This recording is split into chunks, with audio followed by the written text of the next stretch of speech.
A state of shock is not just what happens to us when something bad happens. It's what happens to us when we lose our narrative, when we lose our story, when we become disoriented. What keeps us oriented and alert and out of shock is our history. So a period of crisis like the one we're in is a very good time to think about history, to think about continuities, to think about roots. It's a good time to place ourselves in the longer human story of struggle.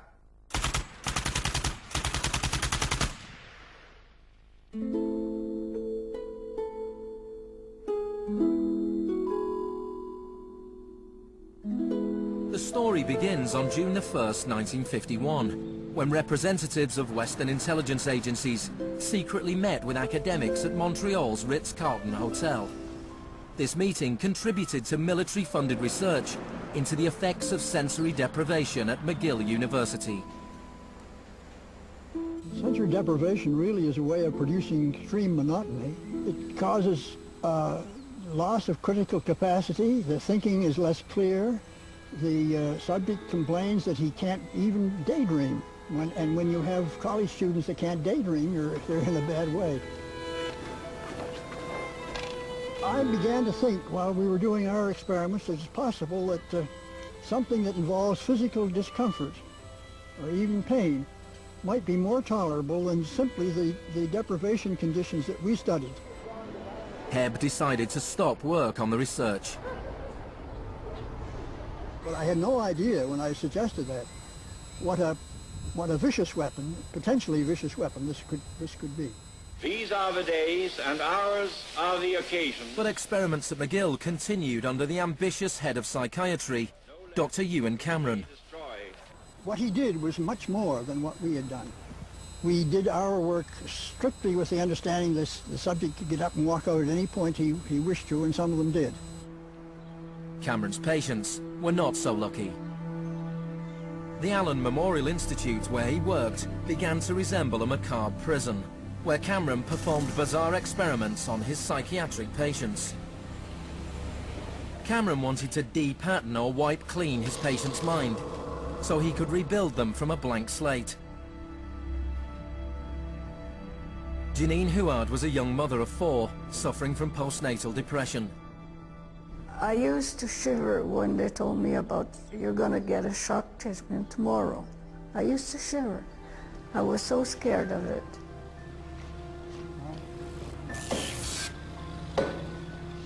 And I would wake up in another room, all mixed up and sad, and it used to make me very sad after. You're just like a zombie walking around. Cameron combined shock therapy with sleep therapy and the repeated playing of taped messages. It says, Janine, Janine, you are running away from your responsibility. You don't want to take care of your husband and children. All the time, the same thing. It sounds like you were being interrogated. Yes, interrogation, but for what purpose? It wasn't long before the CIA put Cameron's research into practice. Many of his techniques appear in the agency's Kubat Counterintelligence Interrogation Manual. These words are from the manual. It's a fundamental hypothesis of this handbook that these techniques are in essence methods of inducing regression of the personality. There is an interval, which may be extremely brief, of suspended animation, a kind of psychological shock or paralysis. Experienced interrogators recognize this effect when it appears and know that at this moment the source is far more open to suggestion, far likelier to comply than he was just before he experienced the shock.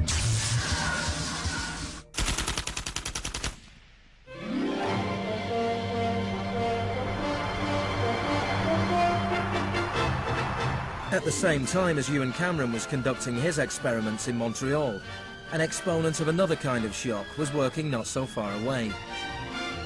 Milton Friedman was teaching economics at the University of Chicago.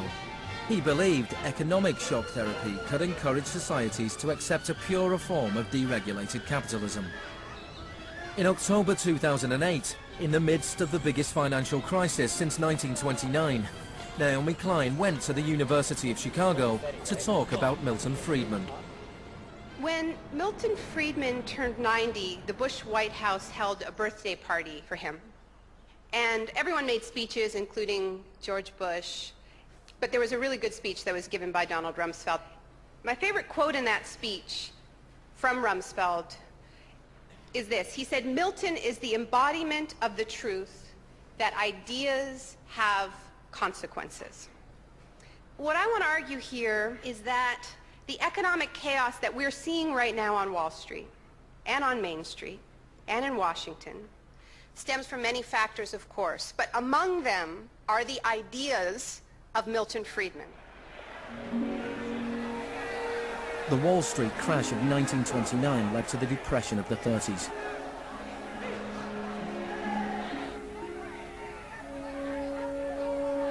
Central to Friedman's thesis was his opposition to the New Deal, announced by President Franklin Roosevelt in his inaugural speech. Our greatest primary task is to put people to work. This is no unsolvable problem if we face it wisely and courageously. Let me assert my firm belief that the only thing we have to fear is fear itself. Influenced by the economist John Maynard Keynes, Roosevelt started a program of public employment to get people back to work. Today, depression is a fading memory. Millions of men and women have found employment, and with it confidence and hope. It wasn't that simple. The Depression lasted into World War II. But after the war, the Marshall Plan spread Keynes's model of government regulation and intervention to Europe.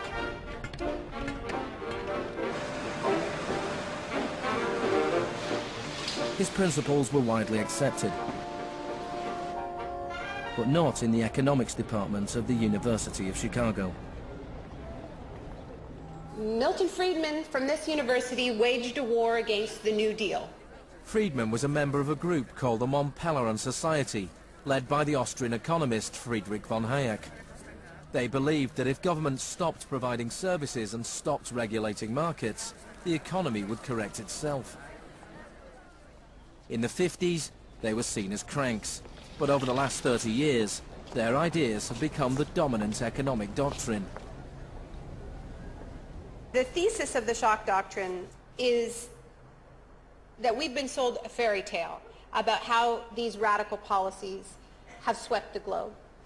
That they haven't swept the globe on the backs of freedom and democracy, but they have needed shocks, they have needed crises, they have needed states of emergencies. Milton Friedman understood the utility of crisis. Only a crisis, actual or perceived, produces real change. When that crisis occurs, the actions that are taken depend on the ideas that are lying around.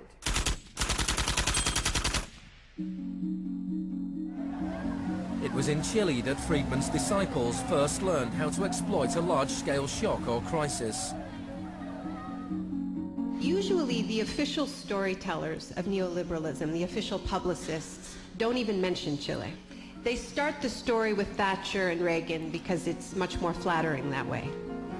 In the 50s and 60s, Chile's progressive developmental policies were a beacon in the region. The government invested in health, education and industry. American corporations were worried their investments would suffer. In response, the US State Department began sponsoring students from Chile and the rest of South America to study free market economics with Milton Friedman. The University of Chicago had a joint arrangement with the Catholic University of Chile, under which a great many Chilean students came to the University of Chicago, were trained by us and received PhDs. These students went back and taught in Chile. The Catholic University Economics Department in Santiago became a little Chicago school.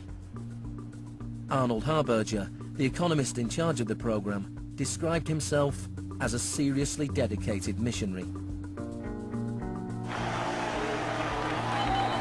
In 1970, Salvador Allende's Popular Unity government won the election on a platform of nationalization of large sectors of the economy.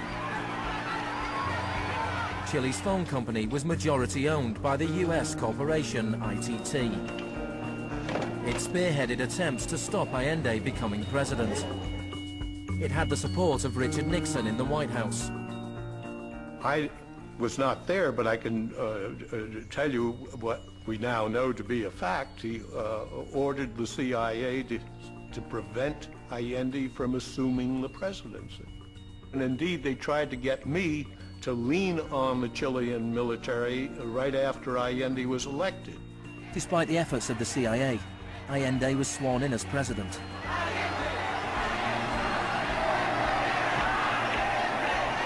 Richard Nixon ordered the CIA director to make the economy scream. Señor Nixon es presidente de Estados Unidos y yo soy presidente de Chile. Yo no tendré un término despectivo contra el señor Nixon mientras el señor Nixon respete al presidente de Chile. Preparations began for the military coup. The Chilean Chicago boys started work on a 500-page economic blueprint called the BRIC. With US funding, everything was done to destabilize the economy. Truck drivers went on strike, bringing factories and shops to a standstill. There was a failed coup attempt on June the 29th, 1973. And then on September the 11th, with General Pinochet leading the army, the assault began on the presidential palace.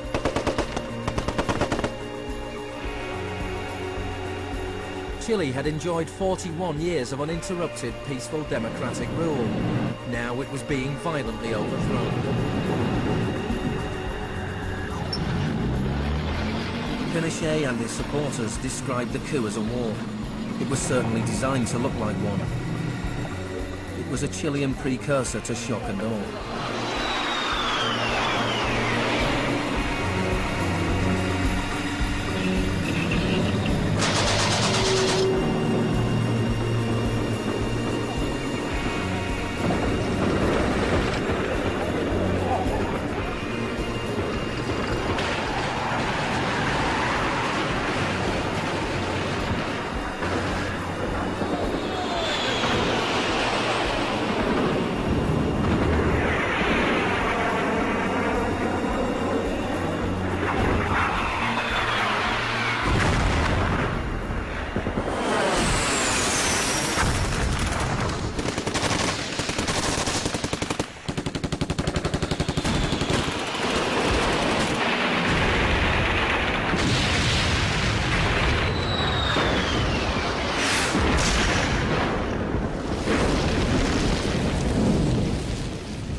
Fuerzas Armadas y de Orden, solo bajo la inspiración patriótica de sacar al país del caos que en forma aguda lo estaba precipitando el gobierno marxista de Salvador Allende. The Chicago boys delivered their economic blueprint, the BRIC, to Pinochet.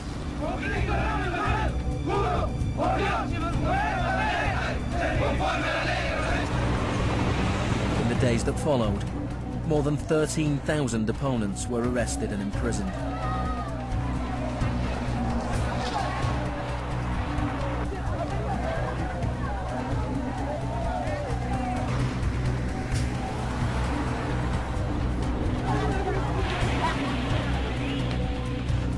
Thousands of prisoners were held in the National Stadium. Many were tortured.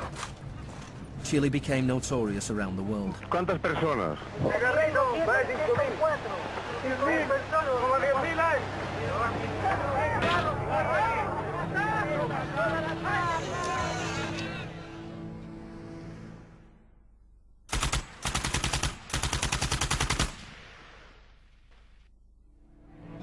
At the beginning of November, 5,000 prisoners were released. The 900 they left behind were transferred to other detention centers.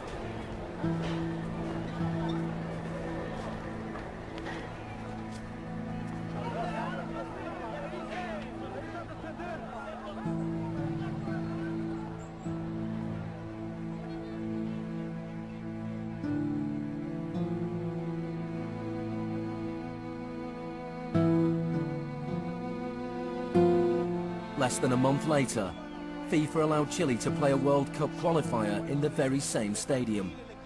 Their opponents, the Soviet Union, refused to play there, so Chile were allowed to score into an open goal and went through to the 1974 World Cup finals.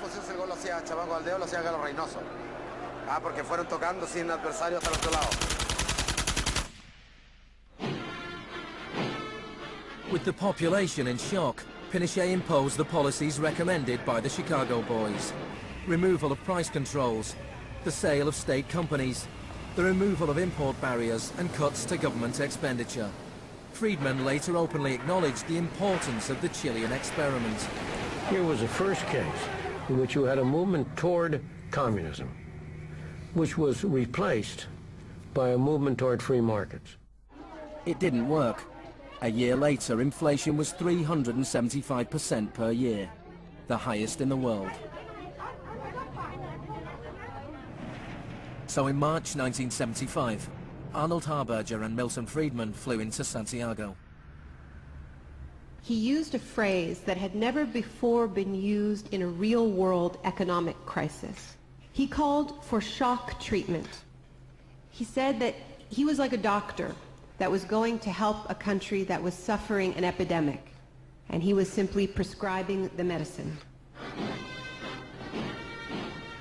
Friedman wrote that General Pinochet was sympathetically attracted to the idea of a shock treatment, but was clearly distressed at the temporary unemployment it might cause.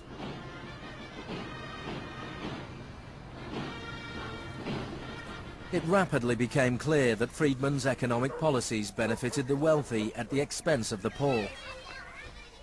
It was calculated that a family trying to live on the average wage had to spend 74% of its income on bread.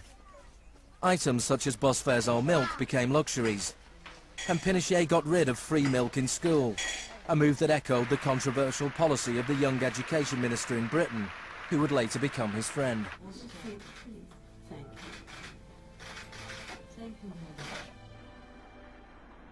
In order to enforce these economic policies, there had to be an enemy to fear. Tampoco creo que se haya triunfado totalmente sobre el marxismo. El marxismo es como un fantasma. Cuesta mucho tomarlo. Mejor dicho, no se puede tomar.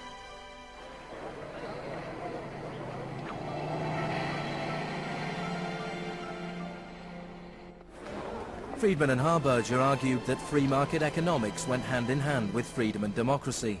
But in Chile, where their ideas were being implemented within the context of a military dictatorship, the opposite was true. Many in Latin America saw a direct connection between the economic shocks that impoverished millions of people and the epidemic of torture inflicted on those who believed in a different kind of society. One of those was Orlando Letelier.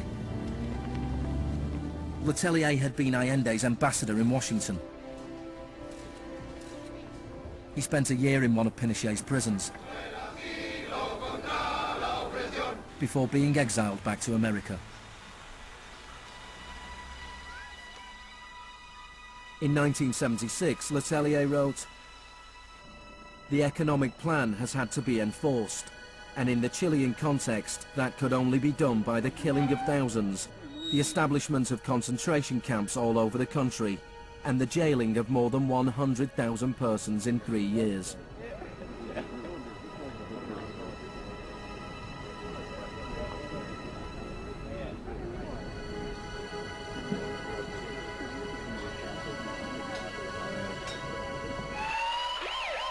Less than a month later, Letelier was killed by a car bomb.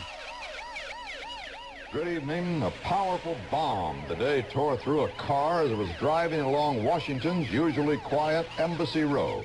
The Chilean was Orlando Letelier, who also had been foreign minister during the last months of the late Salvador Allende's Marxist regime. Richard Roth reports. Michael Townley, a member of Pinochet's secret police, was behind the bombing. He'd entered the US on a false passport with the knowledge of the CIA. Michael, buenas noches. Buenas noches, Pablo. La opinión del Poder Judicial chileno, ¿hay confianza en él? Mire, yo confío plenamente en la justicia chilena como patriota y luchador antimarxista y juntista por sobre todas las cosas. Despite his confidence, Townley was extradited to the US and convicted of Letelier's murder. Pinochet ruled Chile as a military dictator for 17 years, but in a frank interview, Harberger remained in denial. You cannot have a repressive government for long within a genuinely free economic system. In the same year as Orlando Letelier's murder, Milton Friedman was awarded the Nobel Prize for Economics. You know, you people have such a distorted idea of what went on. Let me tell you some facts. Number one, I was offered 2 honorary degrees by universities in Chile before I went down. I refused to take them because those universities were being supported in part by public funds, and I did not want to appear in any way to provide any support to the political system in Chile. I'm not a representative of Chile. I'm not an advisor to Chile. I have no commitments to the government of Chile.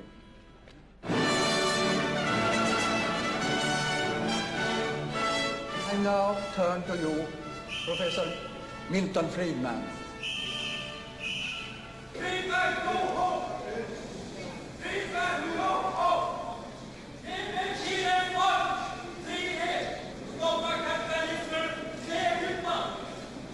I am very sorry for this incident.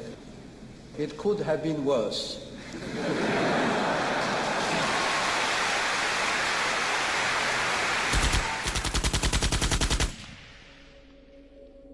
What I'm trying to do in the shock doctrine is tell an alternative history of how this savage stream of pure capitalism that we've been living, capitalism unrestrained, came to dominate the world. Chile wasn't the only country in South America to adopt Chicago school policies. Friedman's disciples held key positions in Brazil and advised the government of Uruguay. Then on March the 24th, 1976, a military coup overturned the government of Isabel Perón in Argentina. A junta of 3 generals took over the country, led by General Videla. Chicago boys landed key economic posts in the military government. They seized the opportunity for major economic and social re-engineering. And within a year of the coup, wages lost 40% of their value, factories closed, poverty spiraled. Just as in Chile, people had to be terrorized into accepting these economic policies. Videla learned from Pinochet's experience. He adopted the tactic of disappearing people. Striking a balance between public and private horror, disappearances were often carried out in broad daylight, but could always be denied.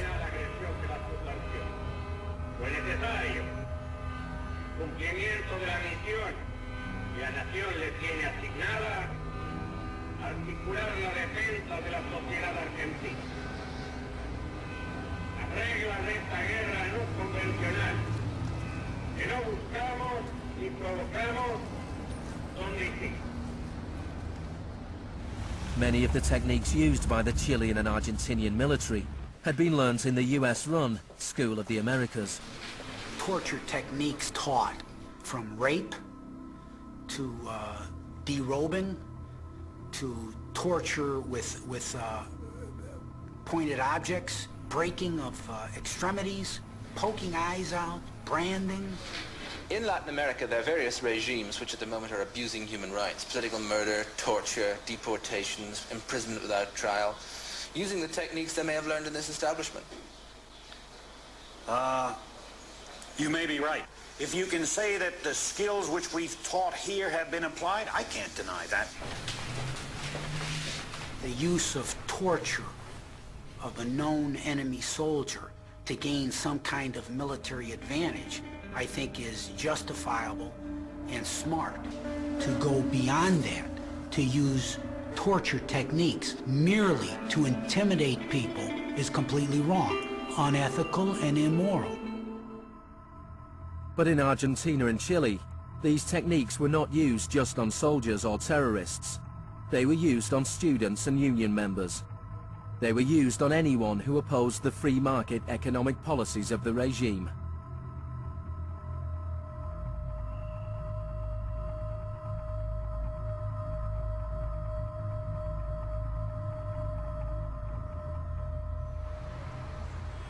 In 1978, the Argentine junta hosted the World Cup. The final was played in a stadium less than a mile away from the biggest detention camp in the country, where thousands of prisoners were held in torture chambers. Decir que con los goles, con el grito de gol, se tapaba la voz de los secuestrados, los gritos de los secuestrados era una realidad. Organización extraordinaria, miles y miles de banderas, miles y miles de gargantas enronquecidas, 25 millones de argentinos que tienen un solo color, el celeste y blanco. El fútbol ha hecho el milagro del país, de este país maravilloso que nos siguen atacando a aquellos que... And Argentina took their terror regime one step further than Chile. Among the disappeared were hundreds of pregnant women. Women who were allowed to give birth before being murdered. De todas aquellas mujeres que estaban embarazadas, les permitieron tener a sus hijos para una vez que nacieran sacárselos. Y eso sucedió con 500. Yo soy uno de esos 500. Those children, many of whom were raised by families connected to the military, were a powerful reminder of the junta's project to re-engineer an entire society.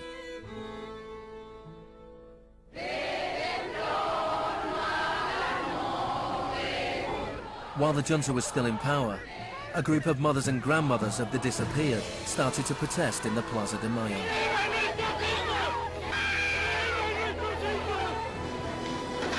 They turned detective, searching for the disappeared children. After the junta collapsed, some were found and reunited with their families. Occasionally they found remains. Mostly they found nothing.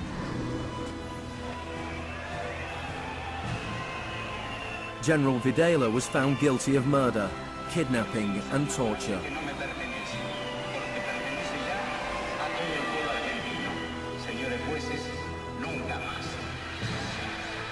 He was sentenced to life in prison.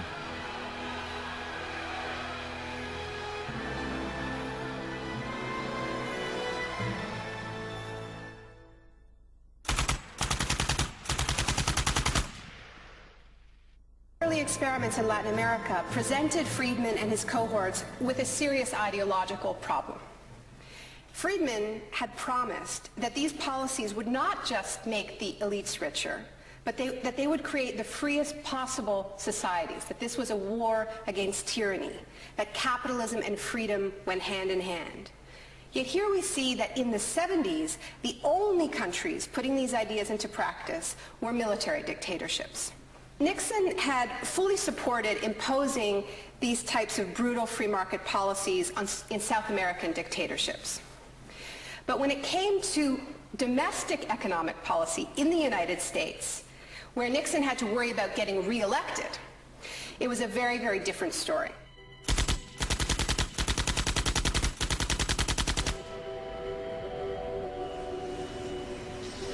Friedman enjoyed a friendly relationship with Nixon.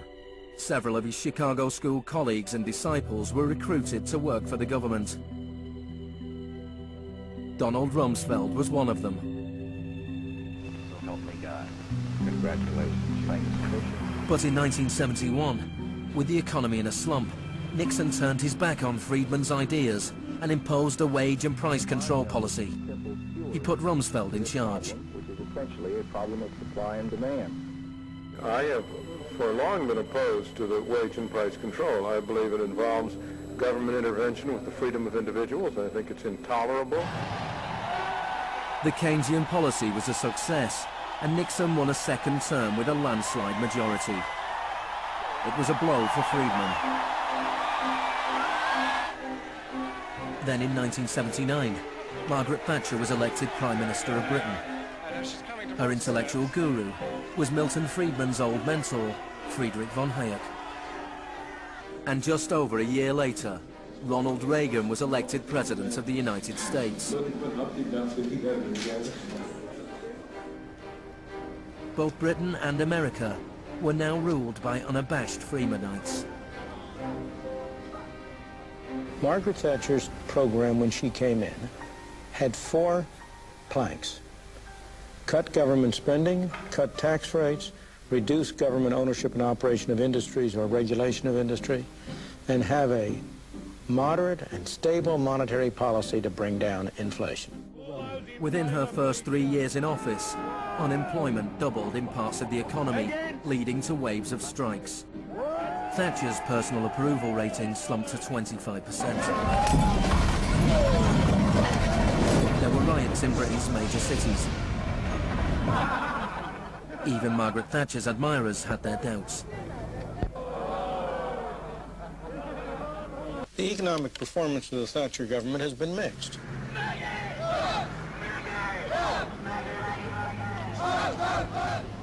To those waiting with bated breath for that favorite media catchphrase, the U-turn, I have only one thing to say. U-turn if you want to. The ladies not for turning. Friedrich von Hayek urged Thatcher to copy Pinochet's economic shock therapy policies. Thatcher replied, "In Britain, with our democratic institutions and with the need for a high degree of consent, some of the measures adopted in Chile are quite unacceptable." Thatcher's profound unpopularity seemed to be proving once again that free market fundamentalism was simply too unpopular, too directly harmful to too many people to survive in a democratic state where governing requires getting the consent of the governed, unlike a military dictatorship. What pulled Thatcher back from the abyss and ultimately saved the project was a crisis. Indeed, it was the ultimate crisis. It was a war. We are here because for the first time for many years, British sovereign territory has been invaded by a foreign power. The government has now decided that a large task force will sail as soon as all preparations are complete. HMS Invincible will be in the lead. Most people in Britain had never even heard of the Falklands. But when Argentina invaded the small group of islands thousands of miles away in the South Atlantic, Thatcher seized her opportunity to prove her credentials as the Iron Lady. Gentlemen, I've just heard that the white flag is flying over Stanley. The war was over in less than 3 months. As the troops returned to Britain, a wave of patriotic celebrations swept the country. Thatcher won the 1983 elections with a massive majority.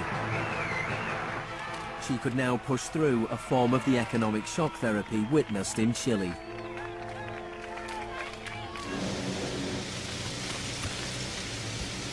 The most powerful union in Britain was the National Union of Mine Workers. When the National Coal Board tried to close pits down, the miners went on strike. Parts of central London are brought to a halt as thousands of miners and sympathizers march through the city in support of the miners' strike. It's Britain's longest and most bitter since 1926, and the most expensive ever. The strike lasted almost a year. Thatcher used every means at her disposal to destroy the union.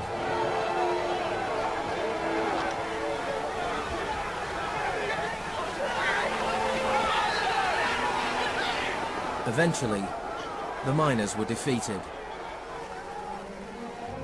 Thatcher used this victory to bring the Chicago School Revolution to Britain. A series of glossy commercials promoted a massive program of privatizations. Thatcher sold off the steel industry, water, electricity, gas, telephones, airlines, oil. Public housing was sold off. Council services put out to tender. In 1986, financial and banking services were deregulated. It was called the Big Bang. No one here tonight needs reminding that the Big Bang is only a beginning.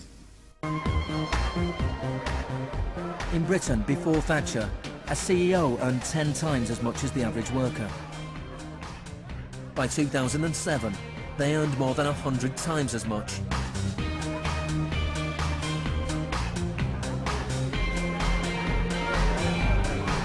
In the US before Reagan, CEOs earned 43 times as much as the average worker. By 2005, they earned more than 400 times as much. Friedman openly acknowledged the importance of Thatcher and Reagan in the spreading of Chicago school policies around the world. The coincidence of Thatcher and Reagan having been in office at the same time was enormously important for the public acceptance worldwide of a different approach to economic and monetary policy.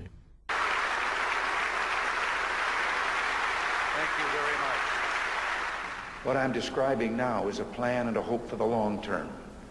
The march of freedom and democracy, which will leave Marxism, Leninism on the ash heap of history as it has left other tyrannies which stifle the freedom and muzzle the self-expression of the people.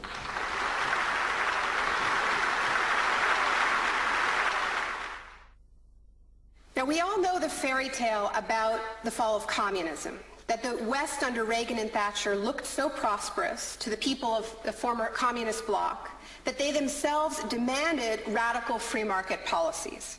Now, this really is a fairy tale. It is true that people who had been living under authoritarian communism genuinely wanted democracy, and it's also true that people wanted to be able to go out and buy blue jeans and have Big Macs. That is true. But that does not mean that they wanted the kind of Wild West capitalism of oligarchs gone mad and no social protections that so many Eastern Bloc countries actually ended up with and suffer under to this day. Thatcher had done everything she could to break the power of the unions in Britain. But in 1988, she went to Poland to show her support for the workers' union Solidarity. How do you see the process from where you are now to where you want to be? Strikes in Poland led to Solidarity being allowed to contest a general election in June 1989. This triggered a wave of demonstrations throughout Eastern Europe.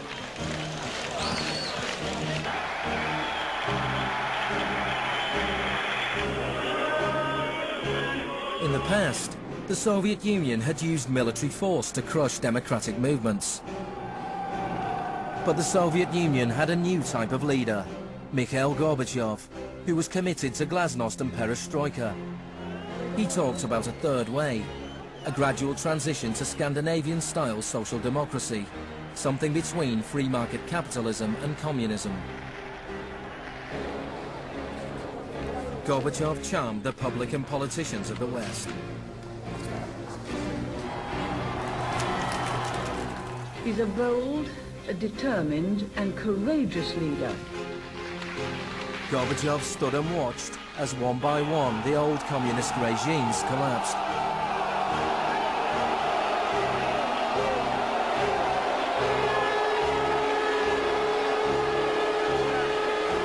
At the end of the year, the most famous symbol of the division of Europe came tumbling down.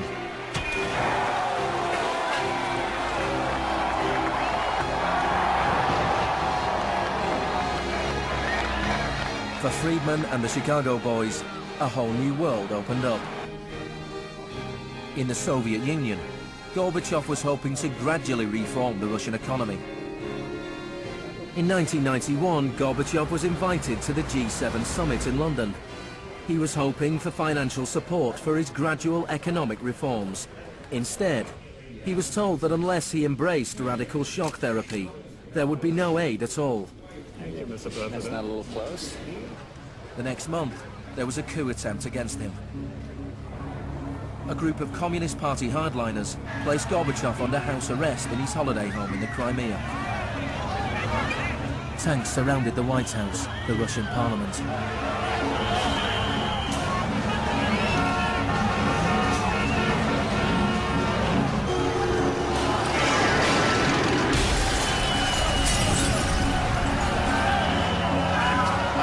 chaos of street clashes, it was obvious that to reinforce their position, the hardliners would have to resort to violence. Such action between the people and the security forces has not been seen since the early days of the Russian Revolution.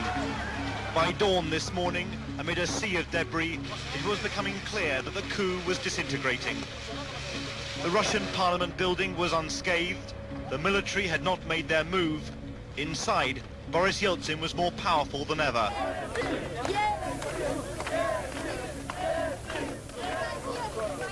This was Yeltsin's finest hour.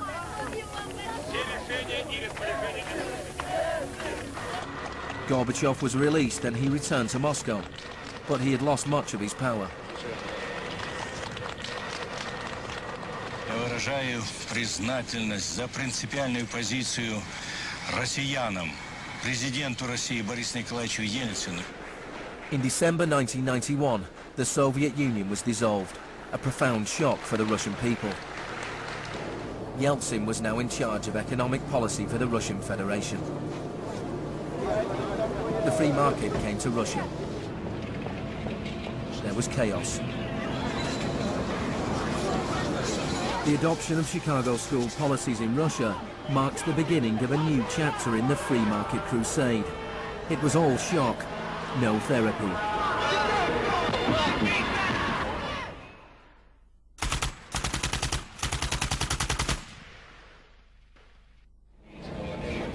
Despite the public efforts to promote popular capitalism, the reality was a small handful of businessmen made vast fortunes. State industries were sold off at bargain basement prices. The Russian press dubbed Yeltsin's advisors the Chicago Boys.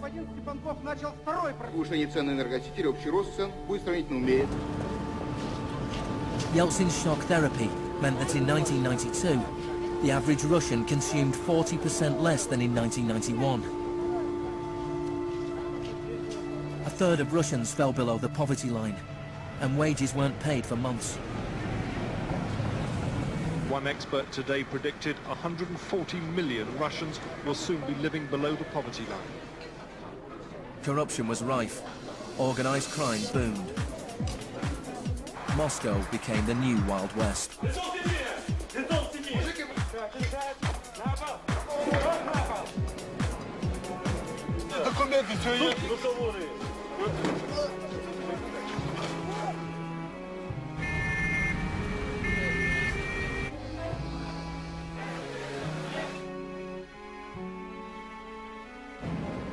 The majority of Russians opposed the Chicago Boys' radical vision for their country. In March 1993, Parliament made a crucial decision. It voted to repeal the special powers it had given to Yeltsin. Yeltsin declared a state of emergency.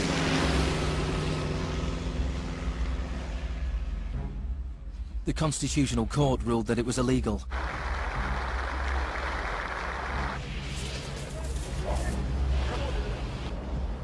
On September 21st, Yeltsin took the Pinochet option and dissolved Parliament. Сегодняшнего дня прерывается осуществление законодательной, распорядительной и контрольной функций съезда народных депутатов. The West threw its weight behind Yeltsin. We feel that Boris Yeltsin is the best hope for democracy in Russia. 2 days later, Parliament voted to impeach Yeltsin by 636 votes to 2. Thousands of supporters of the Parliament gathered outside the White House and marched on the television station.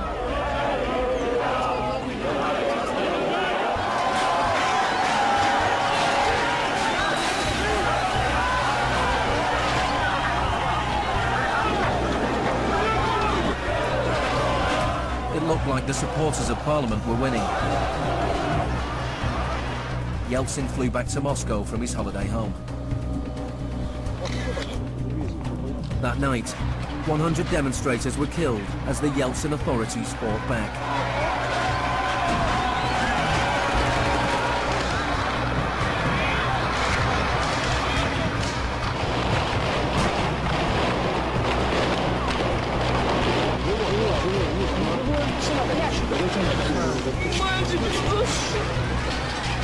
On the 4th of October, he ordered troops to storm the White House, shelling the very building he had defended 2 years earlier.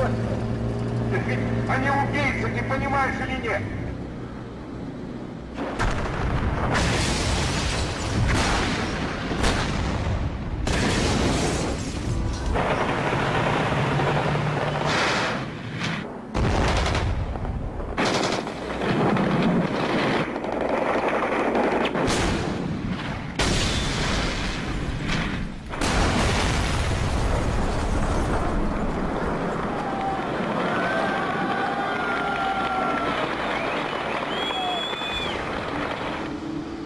Warren Christopher, the US Secretary of State, said, "The United States does not easily support the suspension of parliaments, but these are extraordinary times."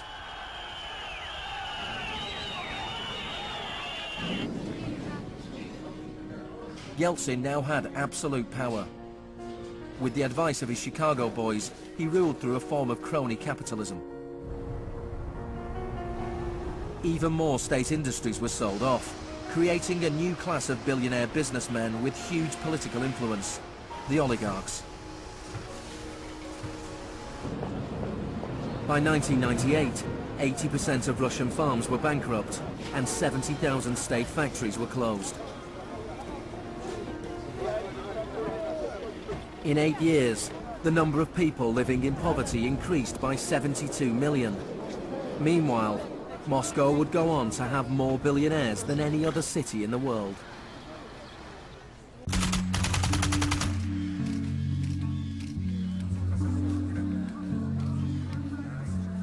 Good afternoon. Thank you for coming. Today it is my honor to announce that I'm submitting the name of Donald Rumsfeld to be Secretary of Defense. I look forward to serving our country again. Rumsfeld had been Secretary of Defense before under Gerald Ford.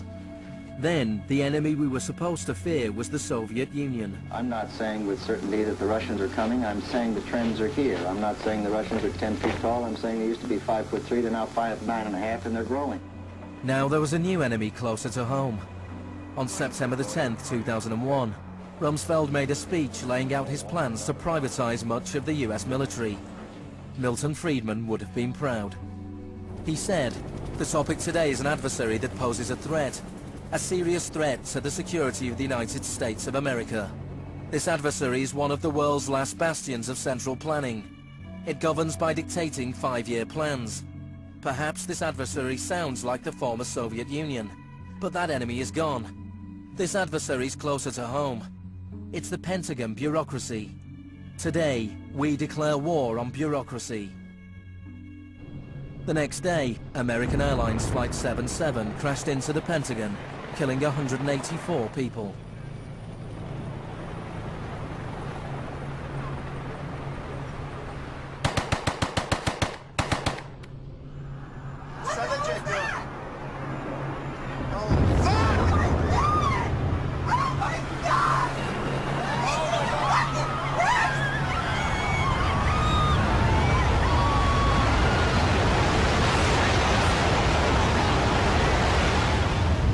Think about that feeling after those attacks. Who are these people? Where did they come from? Why do they hate us? There was a total loss of collective narrative. We were not living in the world that we thought we lived in. And we kept hearing from our political leaders that everything we thought we understood before the attacks no longer applied. There was a new phrase, pre-9/11 thinking. And what happened in that moment is that suddenly news stories sort of magically appeared. That we were in a clash of civilizations. That's the world that we suddenly lived in. That there was an axis of evil, and that we were fighting a war against terror. This abstract, unwinnable war has had huge economic consequences. Before 2001, Homeland Security barely registered as an industry. Today, it is bigger than Hollywood and the music industry combined. Between September the 11th, 2001 and 2006, the Department of Homeland Security handed out $130 billion to private contractors. This is the disaster capitalism complex, a new economy built on fear. This will be a monumental struggle of good versus evil. The best defense against terror is a global offensive against terror, wherever it might be found. The first phase of this war was the bombing of Afghanistan.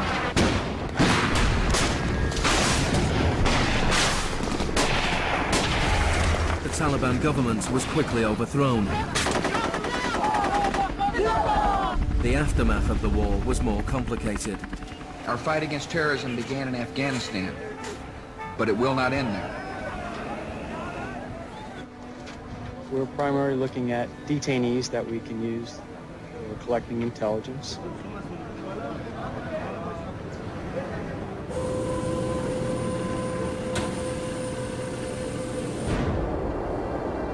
Guantanamo was the first time that the techniques of the Kubark Manual were explicitly and publicly being used by American forces, officially sanctioned in the White House and openly broadcast on television around the world. Isolation, both physical and psychological, must be maintained from the moment of apprehension. The capacity for resistance is diminished by disorientation. Prisoners should maintain silence at all times. They should never be allowed to speak to each other. 3 of the prisoners were Asif Iqbal, Ruhal Ahmed and Shafiq Rasool from Tipton in England. They spent more than 2 years in Guantanamo before being released without charge. Mentally, yeah, you couldn't speak to nobody, you couldn't do nothing, you couldn't stand up. And just sitting there, you'd be in your thoughts all the time thinking, what the hell's going on, where the hell am I? And we're going to be staying here for the rest of our lives, and we're going to be going back home. Will we ever see our family again? Of the 779 prisoners that have been held in Guantanamo Bay, only 3 have ever been convicted of any offense.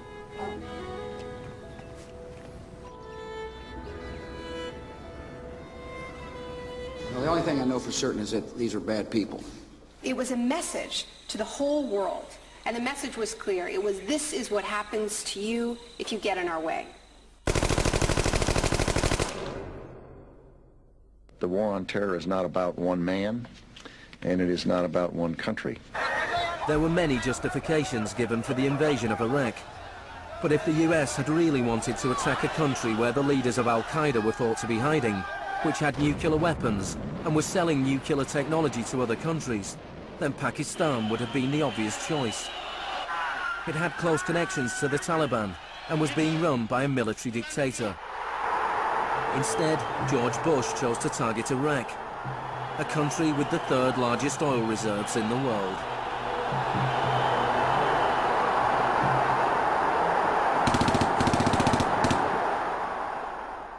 Now, about the Defense Department's war plan. It is not like that for the Gulf War. It's more along the lines of the Panama invasion of 1989. CBS News has been told it would start on what's called A-Day. A as in airstrikes. Airstrikes so devastating, they would leave Saddam's soldiers unable or unwilling to fight. The idea is to rain down the thunder so hard as to create, quote, shock and awe. If the Pentagon sticks to its current war plan, one day in March, the Air Force and Navy will launch between 3 and 400 cruise missiles at targets in Iraq. More than were launched during the entire 40 days of the first Gulf War. The sheer size of this has never been seen before, never been contemplated before. Harlan Ullman is one of the authors of the shock and awe concept, which relies on large numbers of precision-guided weapons.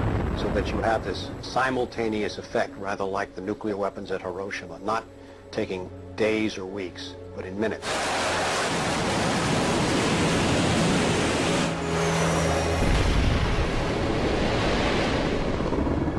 You also take the city down. By that I mean you get rid of their power, their water, and you begin this relentless campaign to wear them down so that 2, 3, 4, 5 days they are physically, emotionally, and psychologically exhausted. Last night, a square mile in central Baghdad seemed like hell on earth. During the first wave of the bombing, the citizens of Baghdad suffered a version of the sensory deprivation described in the Kubark Manual. In the chaos that followed the overthrow of Saddam Hussein, the US did little to stop the looting. Some US officials even thought it gave them a head start on dismantling the Iraqi state. John Agresto, Director of Higher Education Reconstruction, said he saw the looting of schools as the opportunity for a clean start. In fact, before sanctions, Iraq had the best education system in the region. 89% of Iraqis were literate. By contrast, in New Mexico, John Agresto's home state, 46% of the population were functionally illiterate.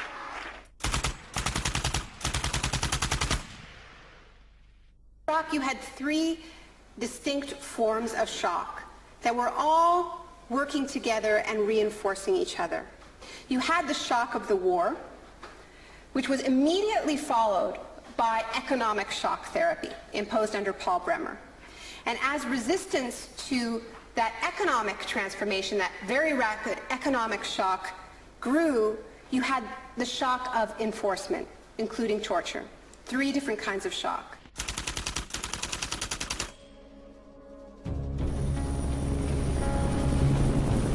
In May 2003, Paul Bremer was appointed US envoy to Iraq.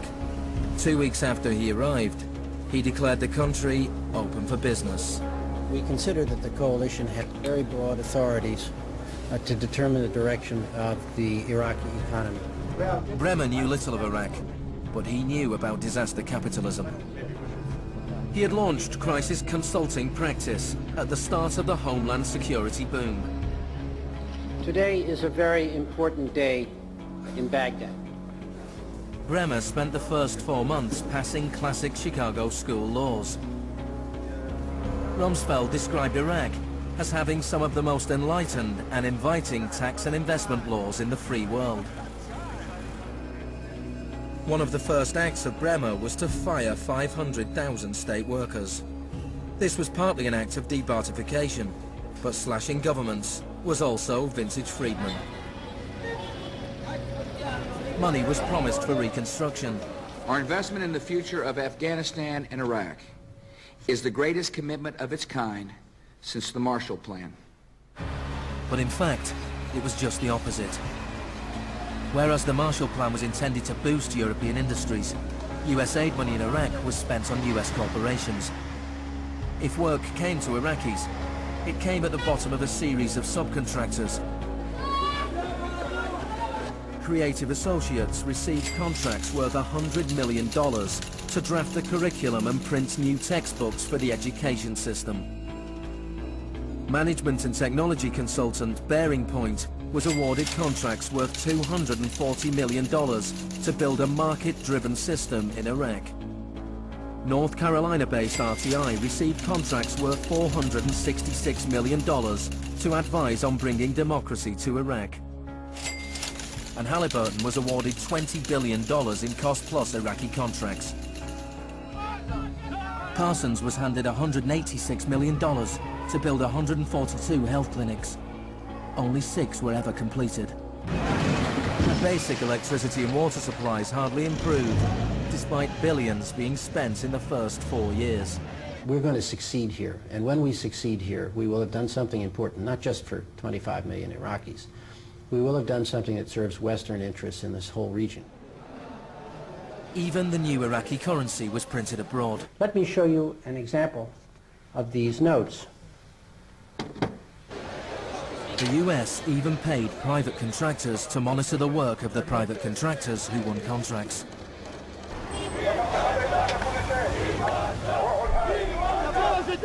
I was in Baghdad in 2004, and this is the period when bombs started to go off regularly in Baghdad. In fact, the night that I arrived, a bomb went off very near a hotel. But what was really striking to me in this period was that despite the violence and despite the chaos, the next day, Iraqis were out in the streets protesting. 19 killed and 100 injured in Najaf.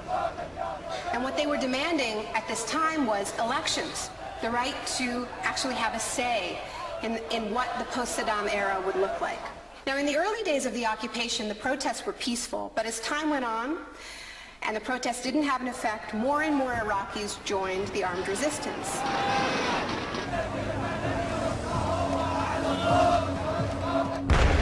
The violence spun out of control.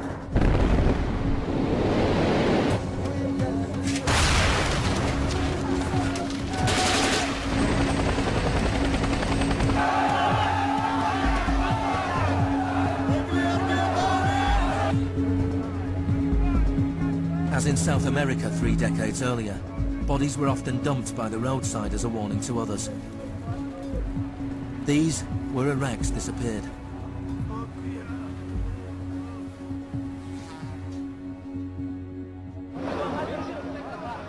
Extremely aggressive measures were needed to suppress the opposition.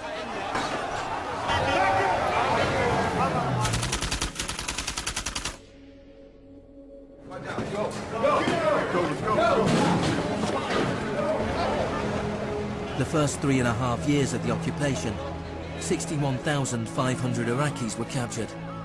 By spring 2007, 19,000 remained in custody. In prison, they were interrogated using techniques that could be traced to those devised by the CIA from Ewan Cameron's experiments in the 50s.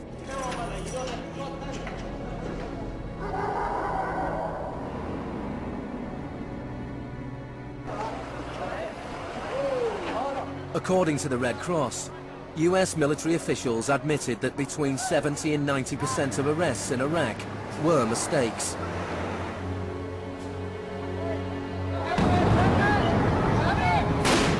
The chaos in Iraq seems like a defeat for shock therapy. But in Iraq, disaster capitalism moved on.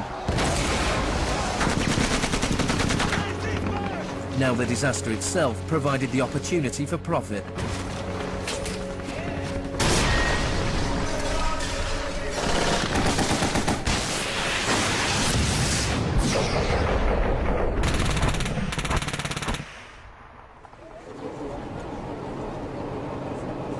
US military spending has almost doubled since 2001, nearing $700 billion per year. As long ago as 1961, President Eisenhower, not a noted liberal, warned of the danger of a too powerful military. Now this conjunction of an immense military establishment and a large arms industry is new in the American experience. We must guard against the acquisition of unwarranted influence, whether sought or unsought, by the military-industrial complex. We must never let the weight of this combination endanger our liberties or democratic processes. The war in Iraq is the most privatized war in modern history. The Green Zone in Baghdad is an extreme version of what is happening around the world. A privatized, secure world protected from the chaos outside.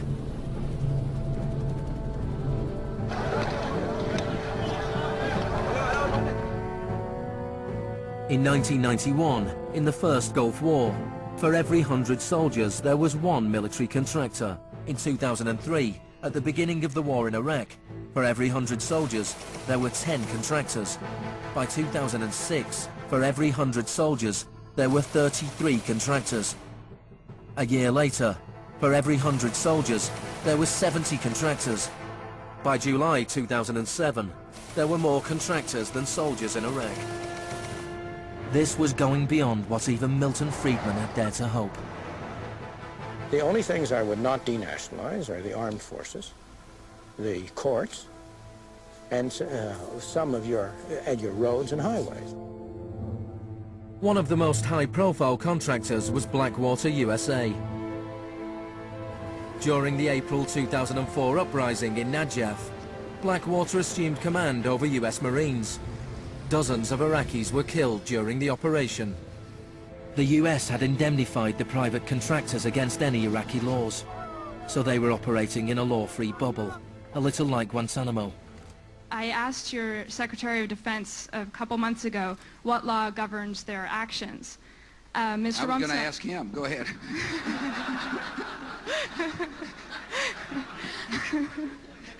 Help. Well, I was hoping...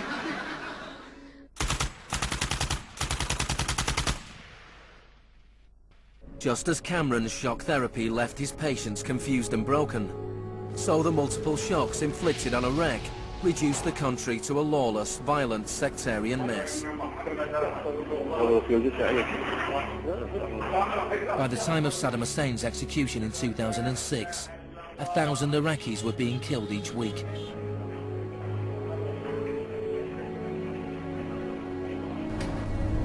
By April 2007, the United Nations High Commission for Refugees estimated 4 million people had had to leave their homes.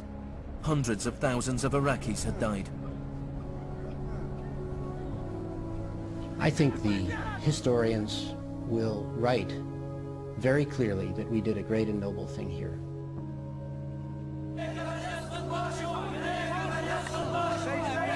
المسيرة بحد ذاتها هي ضد الإرهاب، ضد الإرهاب الأمريكي، لأن الأمريكان يقتلون النساء ويعتقلون النساء ويقتلون الأطفال ويهينون الشيوخ ويقتلون الشباب. أمريكا بحد ذاتها هي الإرهاب.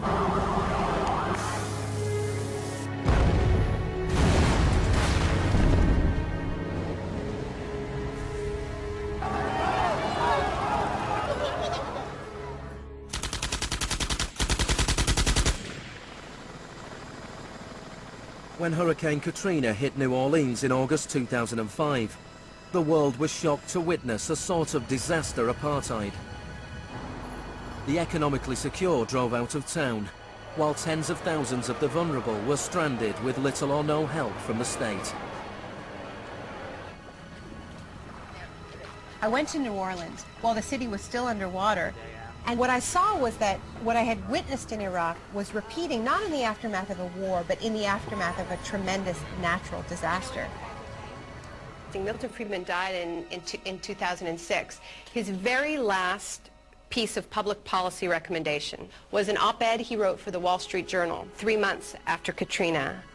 He said, most New Orleans schools are in ruins, as are the homes of children who have attended them. The children are now scattered all over the country. This is a tragedy. It is also an opportunity to radically reform the education system. He was advocating the wholesale privatization of the school system of this city. It was his sort of swan song.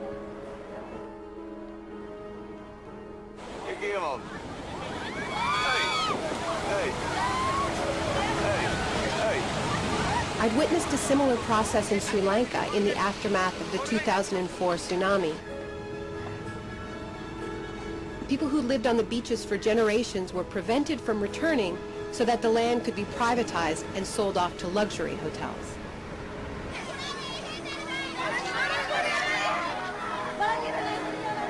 And this is exactly what I mean by the shock doctrine, the systematic raiding of the public sphere in the aftermath of a disaster, when people are too focused on the emergency, on their daily concerns, to protect their interests.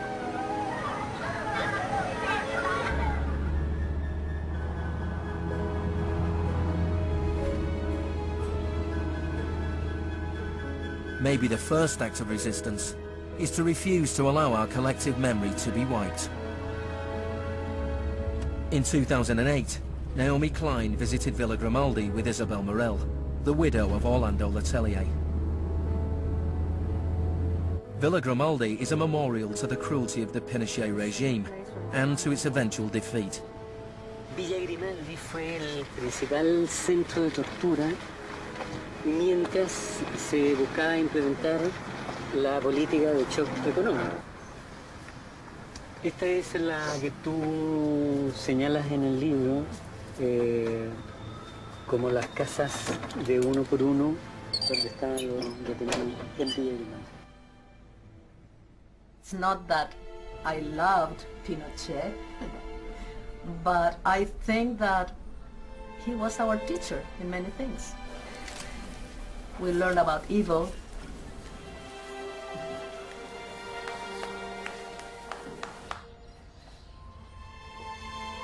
In 1998, Pinochet was arrested while he was in London. His old ally, Margaret Thatcher, stood by his side. I know how much we owe to you.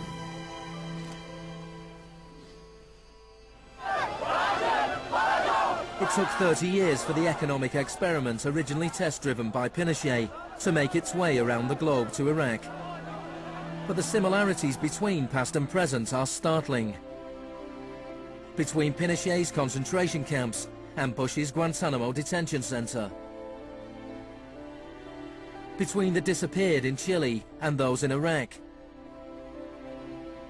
between the experiments of Ewan Cameron and the torture meted out on the prisoners of Abu Ghraib. These are the days and hours. He erased all the past. That's why he gave electroshocks. All the past from the patient, and he would implant some new ideas. But Janine resisted. In 1988, the CIA agreed to pay compensation to Janine and other victims of Ewan Cameron's experiments. Janine, are you proud that they tried to break you and that you have fought so hard and won? In a way I am. In a way I am. Because I must have some willpower seeds in me. It is very, very hard to fight a government. People would tell me, Janine, you don't fight a government. What's the matter with you? They're too big.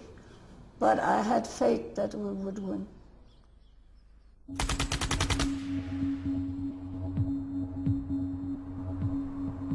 It is in the nature of unregulated markets to be volatile.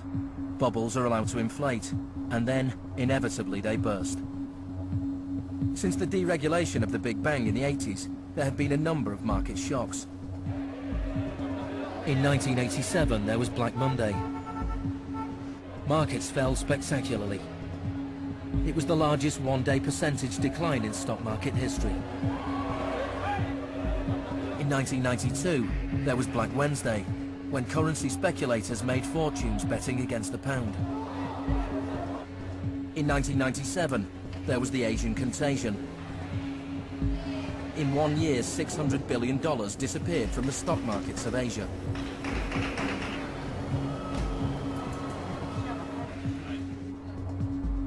And then, in September 2008, the financial markets imploded. The market is not functioning properly. There has been a widespread loss of confidence.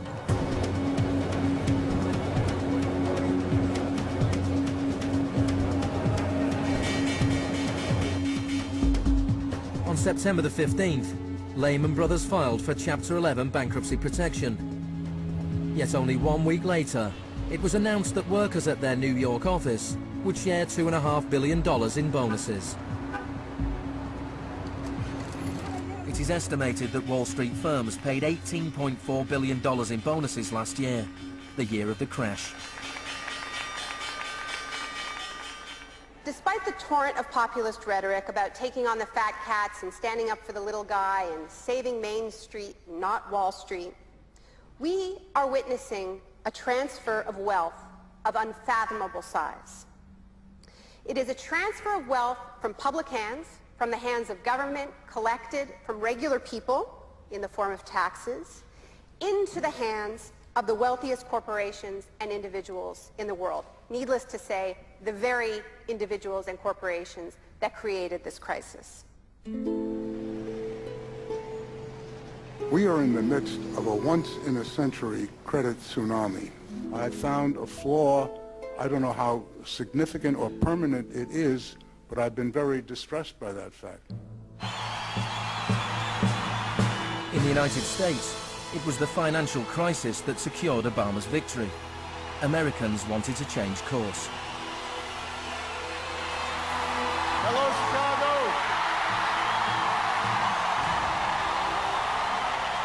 This crisis is clearly understood by almost everyone as being the direct result of this particular ideology of deregulation and privatization. The scale of the crisis offers the hope of change. The shock doctrine as a strategy relies on us not knowing about it for it to work. And what I find most hopeful about the current economic crisis is that this tactic is getting tired, because that element of surprise is no longer there. We're on to them, and it's not working. We're becoming shock resistant. The last time the world suffered a financial crisis as severe as this people turned to the Keynesian policies of the New Deal. Let me assert my firm belief that the only thing we have to fear is fear itself. More than 1 million people came to Washington to hear Obama's inauguration speech. Many journalists made comparisons with FDR. Now, there's been a lot of talk recently about comparing Obama to Franklin Delano Roosevelt.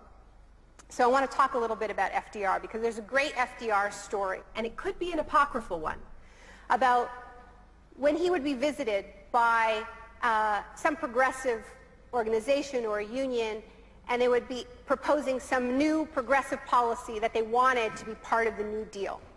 And he would hear them out, and he would listen to them, and then at the end he would say, "Now go out there and make me do it." And they did. In 1937, which was a pivotal year for the New Deal, do you know how many strikes there were in this country? 4,740 strikes, lasting an average of 20 days. Do you know how many strikes there were in 2007? 21. Now, the other reason to remember this history of struggle is that it tells us something very important, something that we need to remember at this moment when so much is at stake. It teaches us that if we want responses to this economic crisis that leave us with a world that is healthier, that is more just, that is more peaceful, we are going to have to go out there and make them do it. Thank you.